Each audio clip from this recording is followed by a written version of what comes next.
We often think the worst thing food can do is raise our cholesterol. But what if I told you there are foods that silently steal your clarity, your sleep, and even your ability to feel calm? In a quiet monastery nestled between the hills, there lives a 78-year-old monk known for his radiant stillness. He doesn't speak much, but when he does, even the birds seem to go silent. One morning, after meditation, a tired visitor asked him, "Master, why is it that the older I get, the more restless I feel, even when I sit still?" The monk simply replied, "What you eat is not separate from what you feel." Then he handed the visitor a list of 5 foods that rob people over 50 of their ability to meditate, to sleep deeply, to breathe without heaviness. These aren't just unhealthy, they are enemies of stillness, and most people consume them every single day without ever knowing why they feel so off balance. If this message resonates with you, and you want more Buddhist wisdom for your health, your healing, and your peace, subscribe to our channel, Lotus Light Teachings. Every new subscriber helps us create more content like this, with heart, depth, and care for your journey. Let's begin. Let's reveal the 5 foods the monk warns us about, and rediscover what true nourishment means for the body, the breath, and the soul. Part 1: The first food, fueling the fire of restlessness. In the cool hush of early morning, when the fog still clings to the earth and the birds are only just waking, the monastery kitchen begins to stir. Steam rises from the clay teapots. The scent of herbs and silence fills the air. But today, something is different. A middle-aged visitor sits alone on the stone bench just outside the dining hall. His eyes are bloodshot. He didn't sleep last night again. He's been trying to meditate, to follow the breath like the monks showed him. But instead, his heart races. His legs twitch. His thoughts sprint like wild horses across the desert of his mind. When the monk approaches, he doesn't say anything right away. He just sits beside him, their breaths falling into rhythm like a soft chant. Finally, the visitor whispers, "Why can't I find peace? I've left the city. I've stopped working. I've come here to heal. But it's like there's a war inside me I can't stop." The monk gazes out at the mist curling around the mountain trees and says, "Peace begins long before you sit on a cushion. Sometimes it begins on your plate."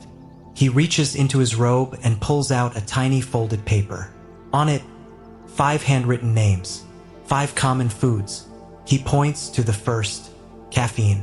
At first glance, it seems harmless. A cup of coffee in the morning, a little chocolate in the afternoon, a fizzy drink with lunch. But over time, it becomes more than just a habit. It becomes a quiet current of agitation that runs beneath your day and your night. You may think, caffeine keeps me awake. It helps me function. And it does, but it doesn't let you rest. Especially after 50, the body's sensitivity shifts. The same cup of coffee that once gave you energy now steals your stillness. It lingers in your bloodstream, speeds up your heart rate, and scatters the breath. And breath, in Buddhism, is the gateway to the present moment. If the breath is disturbed, the mind can't settle. The monk explains, caffeine is like inviting a clever demon into your home. It helps you finish your work, but it won't leave when the work is done. It sits in your nervous system. It sharpens your thoughts into worries. And at night, when your body begs for sleep, it whispers, "Just one more thing." Even worse, caffeine amplifies the energy of raga, the Buddhist term for craving. It feeds that subtle itch inside. To do more, achieve more, check one more thing off your list. But what we don't realize is that the mind is not just stimulated. It's never truly here. You might ask, but don't monks drink tea? Yes, they do. But the tea in the monastery isn't a stimulant. It's a practice. They drink mindfully, in stillness. No sugar, no syrups, no shots of espresso. Only warm leaves and breath. Only presence. There's a story the old monk tells, a parable passed from teacher to teacher. A woman once asked the Buddha, "How do I calm the storms in my mind?" The Buddha replied, "You cannot calm the storm if you keep feeding the lightning." Caffeine is one of those lightnings. Promises energy, but at a price. It gives the illusion of control, while quietly feeding your inner restlessness. And for those over 50, the price becomes heavier. Your sleep becomes lighter, your emotions more fragile. Your inner space, once quiet, now buzzes with a subtle tension. So the monk looks at the visitor and says, "If you want the body to feel calm, let the heart slow down. If you want the mind to stop racing, stop giving it gasoline." He smiles gently. Peace is not something you chase. It's something you stop disturbing. So let this be your first soft shift. Try replacing your morning coffee with warm herbal tea. Try sitting with the tiredness instead of pushing past it. Try breathing before drinking. Try feeling your pulse before feeding it more speed. Watch how your body responds. Watch how silence slowly returns. Because sometimes, healing begins not with a chant or a mantra, but with one less cup. Part 2, the second food. Clouding the mind with sweetness. There's a sound that lives in monasteries. It's not the sound of bells or chants, but something subtler, the sound of stillness settling into the bones. You hear it in the early morning hush, when even the birds seem to wait before speaking, when the air feels thick with something sacred, and time moves like syrup, slow and deliberate. But not everyone can feel that stillness, because sometimes even silence can feel foggy. That's what the visitor noticed on his second day. He had stopped drinking coffee just like the monk suggested. He slept a little better. His thoughts weren't galloping. But now a new sensation crept in. A heaviness in the head. A fog behind the eyes. A strange kind of sadness. For no reason at all. He found himself distracted during meditation, yawning, craving something sweet after breakfast. And when no one was watching, he pulled out a granola bar he had packed for the trip. Chocolate-coated, oat-covered, seemingly harmless. The monk saw it.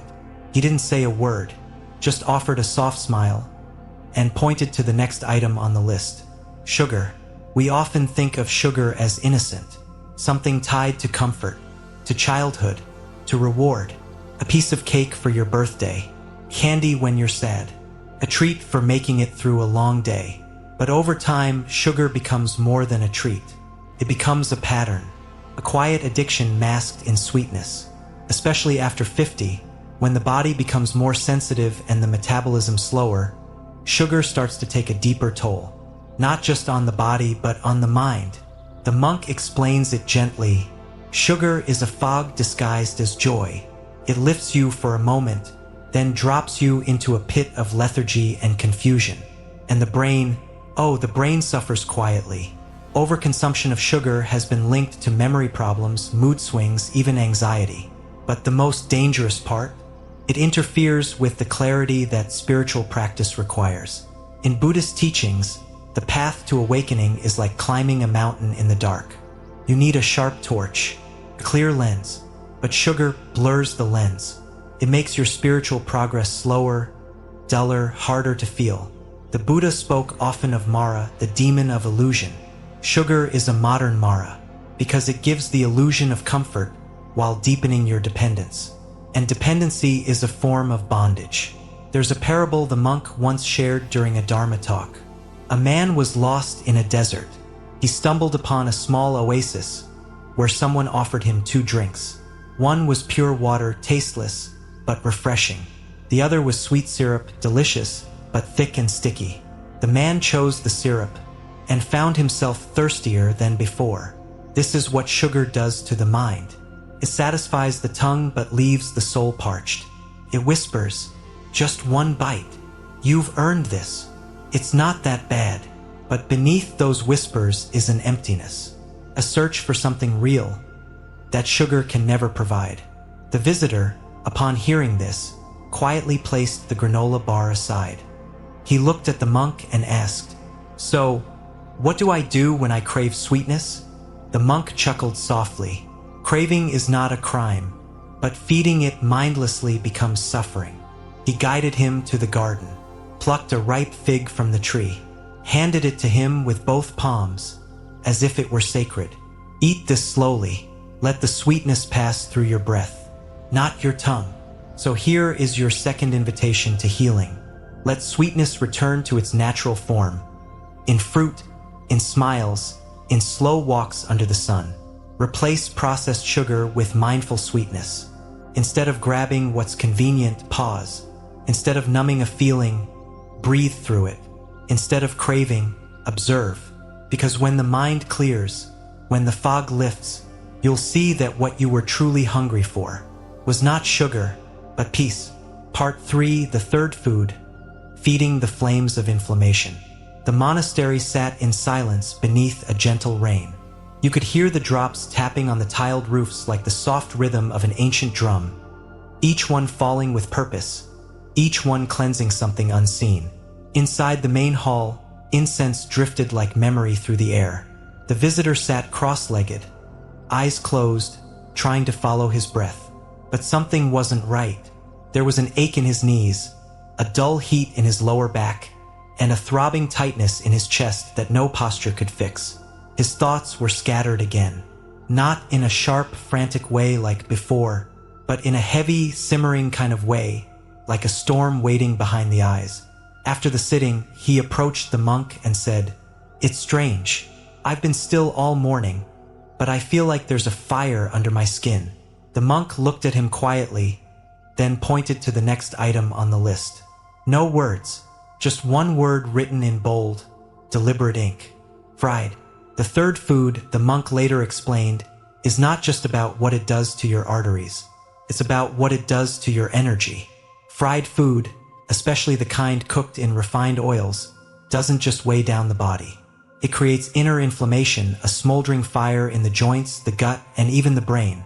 And in Buddhist practice, inflammation is more than a medical term. It's a metaphor for dukkha, suffering, agitation, imbalance.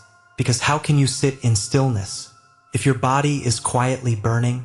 Many people after the age of 50 report mysterious aches, fatigue, and stiffness. They try yoga, they try medicine, but they never question the one thing that quietly feeds the pain: their food. Fried food, crispy, golden, addictive, stimulates the tongue while agitating the tissues. The oils used are often oxidized, clogging not just the blood vessels but clouding the mind. Studies have shown that high inflammation levels are linked to depression, brain fog, anxiety, and even memory loss. And if meditation is the practice of returning to clarity, then fried food is the silent saboteur of that path. The monk told the visitor a story. Once there was a farmer who planted a bodhi seed. He watered it, tended it, and waited, but the seed would not grow. One day, he discovered that just beneath the surface, the soil was burning. Someone had buried hot coals from a fire long gone. And no matter how much water he poured, the roots could not find peace. The body is like that soil.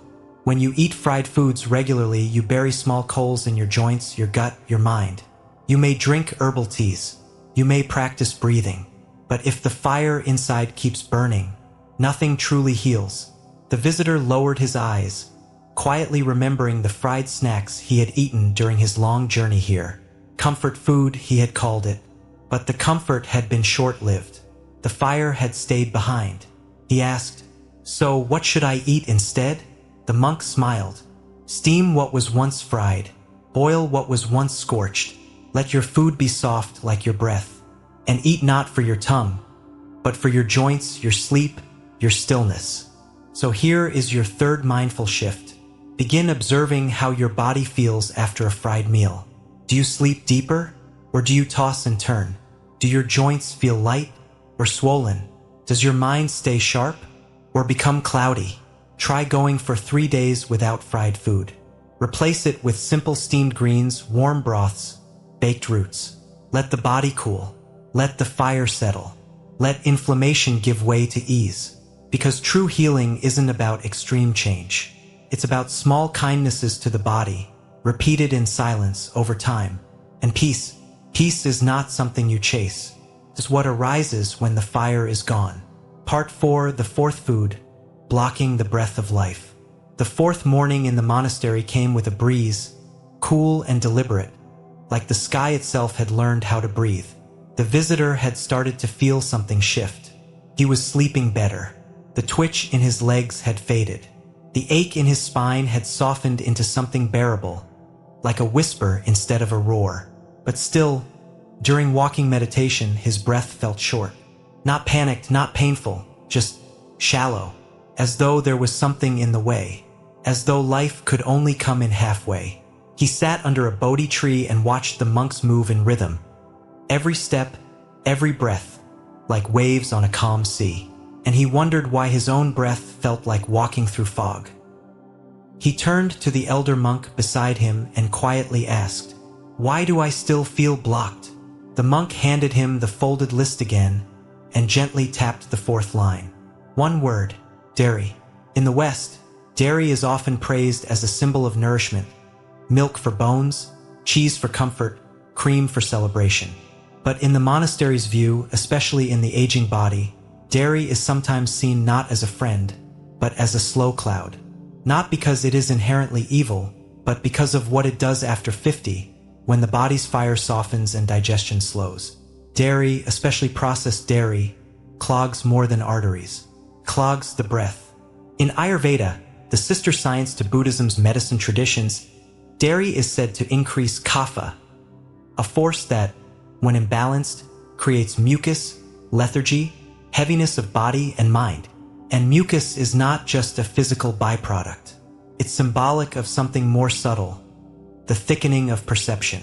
The monks would say, when breath cannot flow, neither can thought. When the lungs are heavy, so too is the heart. Modern science is beginning to echo these ancient observations. Excessive dairy, especially when consumed daily, has been linked to increased inflammation in the sinuses, more respiratory congestion, and sluggish digestion. And most importantly, it affects the the life energy carried on the breath. Breath in Buddhism is not just air. It is presence. It is the thread between body and spirit. It is the vehicle of awareness. And when dairy builds residue in the body, it slowly interferes with the breath's natural rhythm. Especially in older bodies, which are more sensitive, more delicate, and more in need of unobstructed stillness. The monk told the visitor a teaching passed down from the forest monks of Thailand. To find awakening, the breath must be clear. And to clear the breath, one must clear the pathways.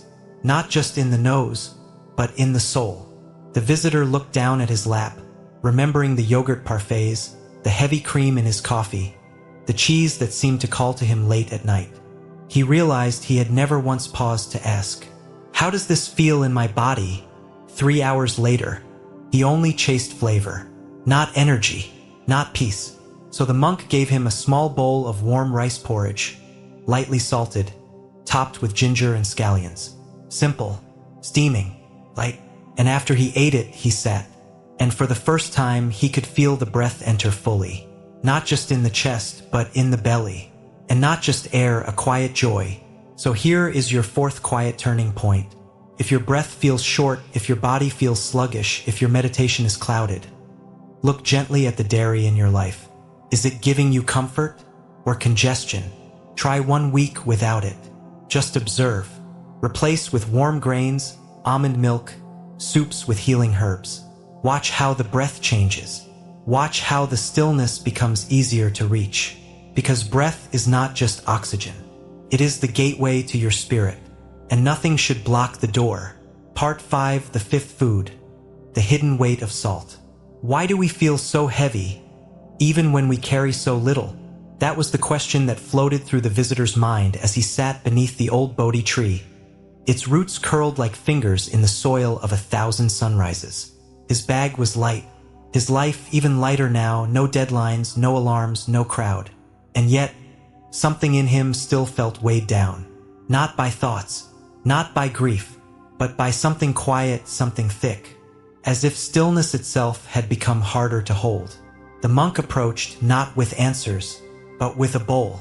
Inside it, a single slice of pickled radish, a few grains of rice, and beside it, a small ceramic pinch bowl filled with salt. He didn't speak.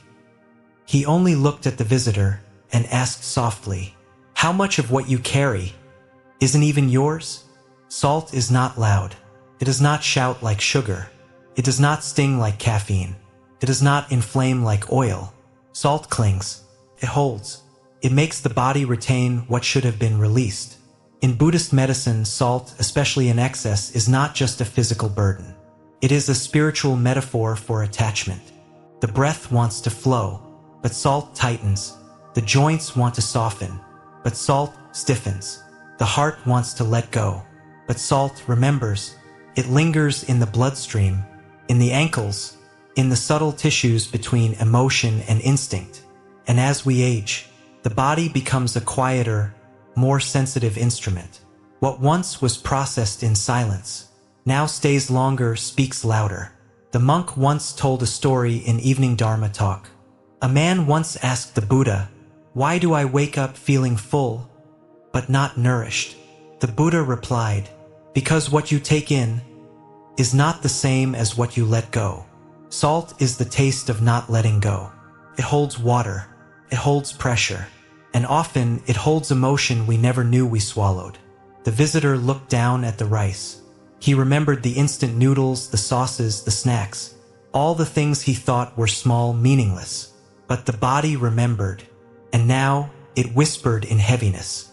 He looked up and asked, "So what do I do with the weight that doesn't belong to me anymore?"